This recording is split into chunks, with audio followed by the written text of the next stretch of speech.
So let's get into it. What is the first thing you want to know?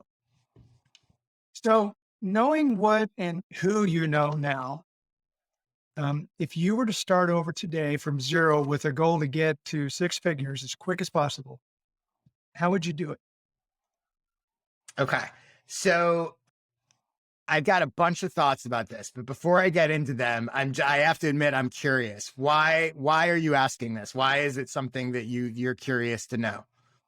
Well, a lot of people, this is a second career for me Uh-huh. and it's going well. I'm happy with my progress, but I know a lot of people are anxious when they're in the situation I'm in. And I was more anxious than I am now. I'm getting closer to Hmm. goals, but I'm just curious now, thinking if I were to start over, I could think of some things I'd do differently, but then I thought, I wonder what Josh would do differently. So that's really Yeah.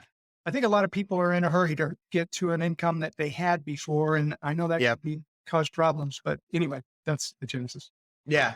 No, that definitely makes sense. Let me start here and say, first of all, in general, again, this is sort of a hypothetical scenario, but in general, I'm not driven by financial goals. That doesn't mean that I don't need to make money. And again, 6 years ago, I left a pretty well paying full time job to go out on my own.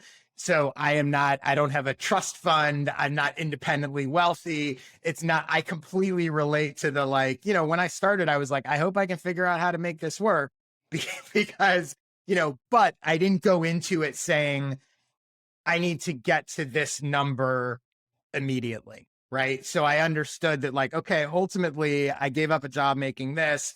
I'd like to eventually get to this point, but I was sort of realistic that it was going to take some time. Right. So I tend to prioritize. And the reason I left a job that I liked was because I like to sort of have control of my time and the work that I do and etc. So in some ways, I'm answering this question, but it's not exactly the way I approach things. That said, I'm going to, for this hypothetical, pretend it was the way I approach things, or I really quickly needed to get to that number as soon as possible.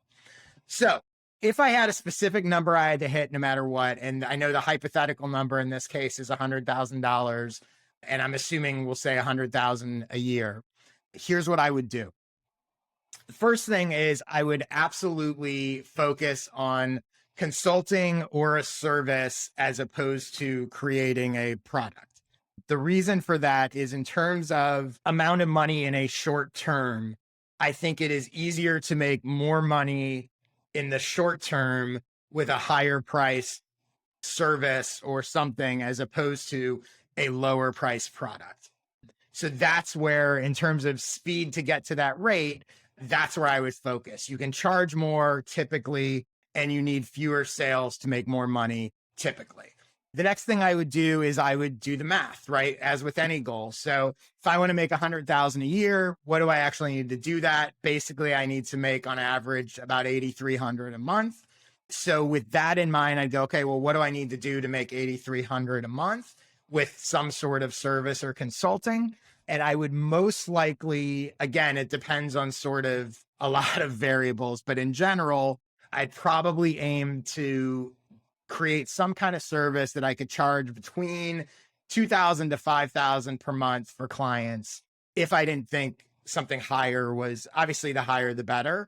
But realistically, if I was starting from scratch and didn't know anything, I would not want to, for example, create a service that I could only charge $500 for.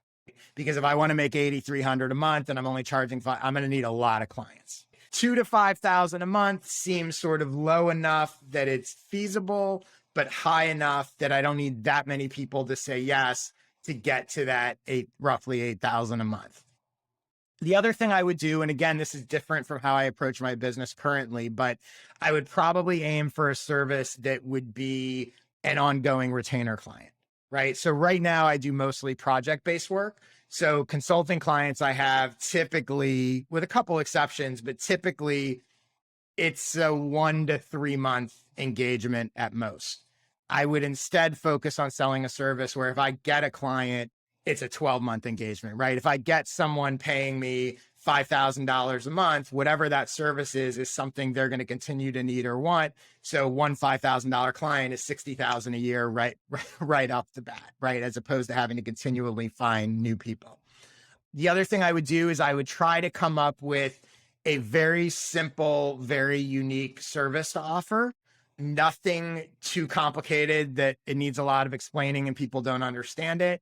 I would try to find something that there's not a million different people offering that same thing, right? Or find some twist on it that made me a little unique to lower the competition. And I wouldn't worry too much about if it's ultimately what I want to do, right? So whereas now I'm very focused on the type of work that I want to do, in this scenario, if again my main goal is I got to get to that 100,000 a year, that would come secondary, right? So I'd be like, all right, maybe this isn't exactly what I want to do, but I think this can work. So let me get up to speed and I'll sort of shift down the road. A good example of this, and I've done some of this in the past, when I was starting out. So I don't want to do ghostwriting for people, right? I don't want to write social. I have done this in the past though. Like I don't want to write social posts for them. I don't want to write blog posts for them. I don't really want to do that. That said, I know I can do it. I know it's valuable. And if my main goal was to make money as fast as possible, that would be a lever I might pull. So that's an example of something that, whereas now that's not something I do because I don't want to, but in this scenario, it is something I might do or might offer. The other thing I would try to do is once I figured out whatever the service was, I figure out some sort of upsell so that when I get a client and it goes well, how can I take that client? What else can I do to take that client from spending $2,000 a month to $4,000 a month? Is there some way that I can sort of increase the money I get from a happy client? So one example of that is if I did the ghostwriting where let's say someone's paying me to write a bunch of tweets or social posts for them, maybe the upsell is I actually do social media management for them too. So instead of just giving them the written posts, I say, hey, you know what? For an extra 1,000 a month, 2,000 a month, whatever, I will also do the posting and manage your accounts. Right. So that's the way to turn a $2,000 client into a $4,000 client or something like that. With all of this said, while I would be focused on a service business and clients, I would, as that gets up and running, create some sort of scalable info product, course, ebook, templates, something, so that as I'm pursuing clients and I come across someone who's like, yeah, this is really interesting, but I can't afford to pay you 5,000 a month or 2,000 a month or whatever, that I have something that I could offer them for $100 one time, $500 one time, $1,000 one time, something to just capitalize on those leads that can't become clients, but there's a way to sort of create some ancillary revenue. It wouldn't be my main focus, but it would be, since I'm sort of doing it anyway, is there an easy way? I'm working with these clients. Can I sort of repurpose some of my client work into another revenue stream? So that is basically what I would do. And then the other thing, just a couple notes in terms of like how I would try to get clients and find people. If in this scenario, I can use my relationships, I would try to get booked on podcasts. I would try to leverage other people's audiences to sort of get awareness of what I have to offer. And I would probably, similar to what I do now, start a newsletter, be active on Twitter, aim it very specifically at the target audience I was going after, and really focus it on that. Very similar to what I do now, but to attract the sort of people I want. So in that hypothetical world, who knows if it would work or not, but that would be my initial game plan to get to 100,000 really quickly. Any questions about anything I just said, or should we get to your next question? Well, that makes a lot of sense. And would you have, well, you said consulting, so would that be kind of your high priced offering? Yeah. Upgrade to? Yeah. And I say consulting, but I think what I really mean is it would be service versus product. So what I mean by that is I'm not creating a course and just going to try to sell it as many times as possible. I'm going to create some sort of probably one-to-one service for people. I lean towards consulting because that's my background.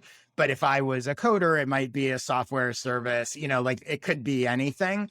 Typically, services you can sell for more than products.